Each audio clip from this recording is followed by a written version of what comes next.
ناظرین، آج 6 رمضان ہے۔ آج چھٹا پارہ کا مختصر ترجمہ پیش کیا جا رہا ہے۔ بسم اللہ الرحمن الرحیم۔ رکوع نمبر 1۔ بدگوئی پر صرف مظلوم ظالم کے خلاف زبان استعمال کر سکتا ہے، مگر اخلاق سے گری ہوئی ہر حرکت اللہ کو ناپسند ہے۔ رکوع نمبر 2۔ اس رکوع میں یہودیوں کے مجرمانہ حرکات گنائے گئے ہیں۔ نمبر 1، گائے کی پرستش۔ نمبر 2، اللہ کے رسول موسیٰ کی نافرمانی۔ نمبر 3، انبیاء کو قتل کرنا۔ نمبر 4، حضرت عیسیٰ کی پاک باز ماں پر بہتان۔ نمبر 5، سود کھانا۔ نمبر 6، ناجائز مال ہڑپ کرنا۔ نمبر 7، مکاری کرنا اور چالے چلنا۔ اس لیے اللہ نے ان پر دنیا میں ذلت اور آخرت میں عذاب مقرر فرمایا ہے۔ رکوع نمبر 3۔ اللہ جل شانہ نے جس طرح پچھلے انبیاء حضرت نوح علیہ السلام و ابراہیم علیہ السلام سے لے کر عیسیٰ علیہ السلام پر وحی بھیجی، اسی طرح نبی کریم حضرت محمد صلی اللہ علیہ وسلم پر بھی وحی نازل فرمائی۔ اللہ نے خوشخبریاں دینے والے اور بری باتوں سے ڈرانے والے پیغمبر اس لیے بھیجے تاکہ قیامت کے دن لوگوں کا عذر کا موقع نہ رہے۔ دین کی باتوں میں مبالغہ کیے بغیر، نبی کو اللہ کی ذات صفات میں شریک کیے بغیر عمل کیا جائے گا تو ہی اجر ملے گا۔ رکوع نمبر 4۔ اللہ کا بندہ ہونا، اس کی عبادت کرنا اور اس کے حکموں کو بجا لانا اعلیٰ درجے کی شرافت اور عزت ہے۔ جس نے قرآن حکیم کے احکامات پر عمل کیا، اللہ کی رحمت، اس کا فضل اور صراط مستقیم کا مستحق بن گیا۔ سورہ نساء کے آخری آیت میں اس شخص کی میراث اور ترکہ کی تقسیم کا طریقہ بتلایا گیا ہے جس کا نہ باپ زندہ ہو اور نہ اولاد، مثلا صرف ایک بہن ہو، وہ کل مال کے آدھے حصے کی حقدار ہوگی وغیرہ۔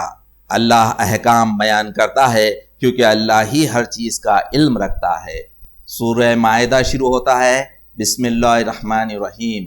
رکوع نمبر 5۔ اے ایمان والو، اپنے وعدوں اور عہدوں کو پورا کرو اور اپنے دشمنوں کے ساتھ بھی زیادتی نہ کرو۔ نیکی اور پرہیزگاری کے کاموں میں تعاون کرو۔ شاعر اللہ کی بے حرمتی سے بچو۔ جن جانوروں کو کھانے سے منع کیا گیا ہے نہ کھاؤ۔ اس طرح اللہ تعالیٰ نے زندگی کو سنوارنے کے تمام احکامات نازل فرما کر دین کو درجہ کمال تک پہنچا دیا ہے اور بشارت دی ہے کہ الیوم اکملت لکم دینکم واتممت علیکم نعمتی ورضیت لکم الاسلام۔ رکوع نمبر 6۔ عبادت کے لیے جسمانی طہارت، غسل، وضو اور تیمم کے احکام دیے گئے ہیں، اور معاملات میں عدل و انصاف، تقوی و توکل پر کاربند رہنا مسلمان رہنے کے لیے ضروری ہے۔ رکوع نمبر 7۔ بنی اسرائیل کو جو تعلیم دی گئی تھی اس کا بڑا حصہ وہ فراموش کر چکے تھے۔ اب اللہ کا رسول حق کے ساتھ آ چکا ہے۔ قرآن سیدھی راہ دکھاتا ہے اور اندھیروں سے اجالوں کی طرف رہنمائی کرتا ہے۔ رکوع نمبر 8۔ جہاد کے لیے بزدلی اور بہانہ بازی کرنا غلامانہ زندگی کو اپنے اوپر لاد لینا ہے۔ جب موسیٰ علیہ السلام نے اپنی قوم سے کہا کہ اس مقدس سرزمین کو فتح کر لو جس کو اللہ نے تمہارے لیے مختص کر دیا ہے، تو قوم نے پست ہمتی دکھائی اور پیغمبر کا حکم نہیں مانا، بلکہ جواب دیا، اے موسیٰ، بس تم اور تمہارا رب دونوں جاؤ اور لڑو۔ پھر اللہ نے 40 برس تک ان پر اس زمین کو حرام کر دیا اور مظلومی کی زندگی مقرر کر دی۔ رکوع نمبر 9۔ آدم علیہ السلام کے 2 بیٹوں حابیل اور قابیل کا قصہ۔ حسد اتنی شدید برائی ہے کہ بھائی کا قتل کروا دیا۔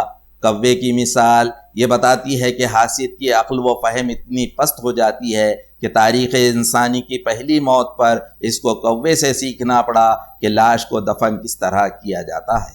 رکوع نمبر 10۔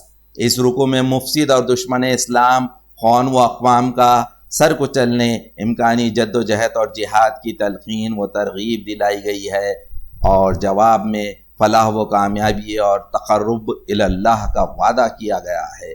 چوری کرنے والا مرد ہو یا عورت، اس کی سزا ہاتھ کاٹ دینا ہے۔ رکوع نمبر 11۔